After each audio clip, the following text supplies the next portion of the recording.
মৰমৰ ছাত্ৰ ছাত্ৰীসকল, আজি আমি অব্যয় পদ আৰু ইয়াৰ ভাগবোৰৰ বিষয়ে পঢ়িম। অব্যয় পদ। প্ৰথমতে অব্যয় পদ কাক বোলে আৰু ই কেই প্ৰকাৰৰ আৰু কি কি ইয়াৰ বিষয়ে জানিম। অব্যয় পদ বুলিলে আমি যি পদৰ কোনো ব্যয় নাই তাকে অব্যয় পদ বোলে। অৰ্থাৎ যিবোৰ শব্দৰ লিংগ, বচন, বিভক্তি আদিত কোনো পৰিৱৰ্তন নহয় তাকে কি বুলি কোৱা হয়? অব্যয় পদ বুলি কোৱা হয়। উদাহৰণ হিচাপে অৰ্থাৎ, আৰু, বা, কিন্তু, নাইবা, অথবা, কাৰণ, কাৰণে, বাহবা, চি, ঐ এই শব্দবোৰ আমি অব্যয় শব্দ হিচাপে ব্যৱহাৰ কৰোঁ। এতিয়া চাওঁ আহা অব্যয় পদ কেই প্ৰকাৰৰ। অব্যয় পদ হৈছে 7 প্ৰকাৰৰ।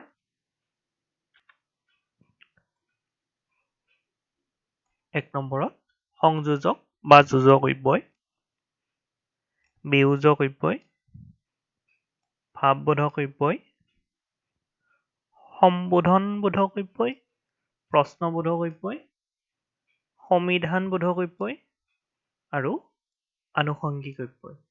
ঠিক আছে, অব্যয় পদ কেই প্ৰকাৰৰ? 7 প্ৰকাৰৰ।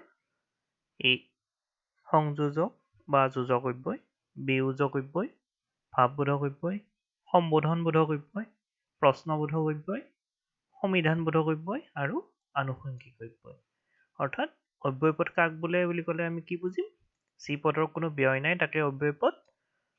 আৰু এই 7 প্ৰকাৰৰ ভাগকেইটা যথাক্ৰমে আমি ইয়াত দেখুৱাই দিলোঁ।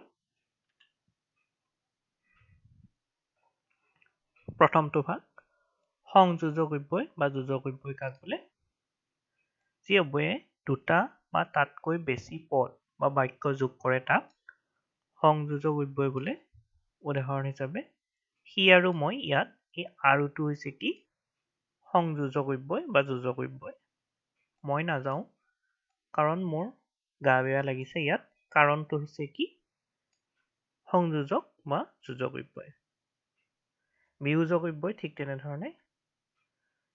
বিয়োজক অব্যয় কাক বোলে? যি অব্যয়ে দুটা পদ বা বাক্য পৃথক কৰে তাক বিয়োজক অব্যয় বোলে। যদু বা মই যাম, ইয়াত বাটো হৈছে কি? বিয়োজক অব্যয়। আমি প্ৰশ্ন কাকতত প্ৰায় দেখাব 1 নম্বৰ প্ৰশ্ন নাইবা 2 নম্বৰ প্ৰশ্নৰ উত্তৰ কৰা, বা 1 নম্বৰ প্ৰশ্ন নতুবা 2 নম্বৰ প্ৰশ্নৰ উত্তৰ কৰা। এই নাইবা বা নতুবা হৈছে কি? বিয়োজক অব্যয়। মই যাম কিন্তু একো নাখাওঁ, ইয়াত এই কিন্তুটো হৈছে কি? বিয়োজক অব্যয়।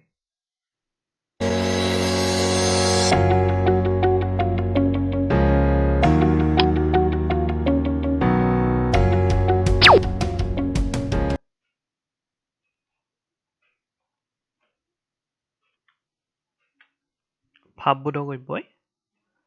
যি অব্যয়ে কি কৰে? মানুহৰ নানা ভাৱ প্ৰকাশ কৰে তাক ভাৱবোধক অব্যয় বুলি কোৱা হৈছে। অৰ্থাৎ যি অব্যয়ে মানুহৰ নানা ভাৱ প্ৰকাশ কৰে তাক ভাৱবোধক অব্যয় বোলে।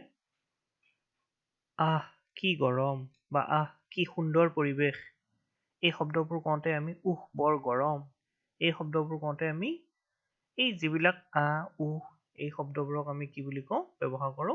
সেই শব্দবোৰকে আমি ভাৱবোধক অব্যয় বুলি কওঁ।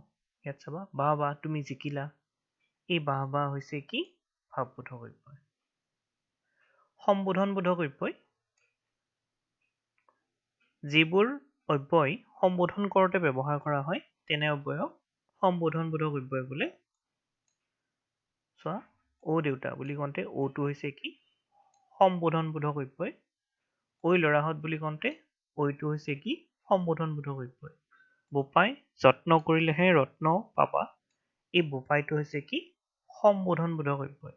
অৰ্থাৎ যিবোৰ অব্যয় সম্বোধন কৰোঁতে ব্যৱহাৰ কৰা হয় তেনে অব্যয়ক সম্বোধনবোধক অব্যয় বোলে। তাৰপিছত চাওঁ আহা প্ৰশ্নবোধক অব্যয়। কথা সোধা বা প্ৰশ্ন কৰাত যি অব্যয় ব্যৱহাৰ কৰা হয় তেনে অব্যয়ক প্ৰশ্নবোধক অব্যয় বুলি কোৱা হয়। চাওঁ আহা, তোমাৰ নাম কি বুলি কওঁতে ইয়াত কিটো হৈছে কি প্ৰশ্নবোধক অব্যয়। তোমাৰ দেউতাৰাৰ নাম কি, ইয়াত কিটো হৈছে কি প্ৰশ্নবোধক অব্যয়।